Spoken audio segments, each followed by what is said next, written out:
Periodontal Probing in Health and Disease. This animation will demonstrate the step-by-step process of periodontal probing in both healthy and diseased periodontal pockets. Position the patient comfortably and ensure proper lighting for visibility and access to the oral cavity. The periodontal probe is a great tool to quickly identify critical probing depths that can provide information on periodontal health or disease status of the patient. Gently insert the probe into the sulcus. Probe along the long axis of the tooth, extending towards the attachment level and not the sulcus wall, with typically around 20 to 25 grams, which is roughly equivalent to the weight of the probe itself. In healthy tissue, resistance is felt at a depth of 0 to 3 millimeters, as shown here.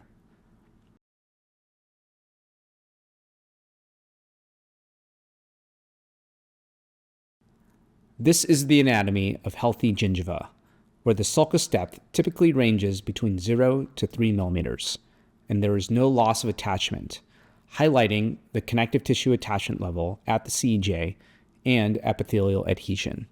In this example, probing depth of 2 to 3 millimeters, absence of inflammation, and no attachment loss signifies healthy periodontium. In plaque-induced gingivitis, we observe increased pocket depth, inflammation, bleeding, and loose epithelial attachment and connective tissue fibers, leading to penetration of the probe into loose connective tissue fibers. At this stage, no bone loss and attachment loss is present, and supracrustal connective tissue attachment is at the level of the CEJ. Therefore, with treatment, plaque-induced gingivitis is reversible to original health. In this example, probing depth of 4 to 5 millimeters, presence of inflammation, and no attachment loss signifies plaque-induced gingivitis. In periodontitis, we observe increased pocket depth, inflammation, bleeding, and loose epithelial attachment and connective tissue fibers, leading to the penetration of the probe into loose connective tissue fibers.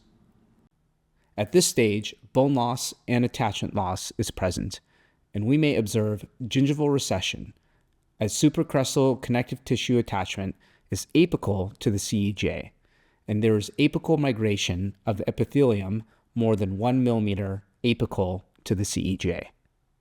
After treatment and reduction of inflammation in periodontitis, we may not get the attachment level back to its original level. In this example, probing depth of greater than or equal to 6 millimeters, presence of inflammation, attachment loss, and bone loss signifies periodontitis.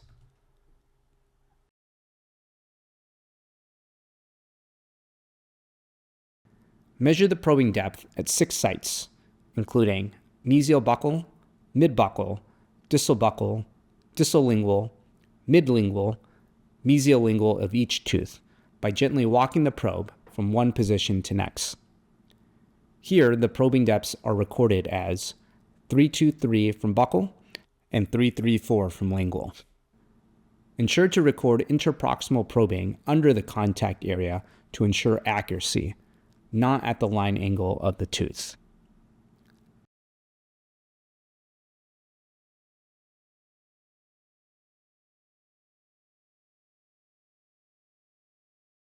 In deeper periodontal pockets, presence of hard biofilm or calculus can prevent the probe from reaching to the depth of the pocket, giving an under-measurement reading.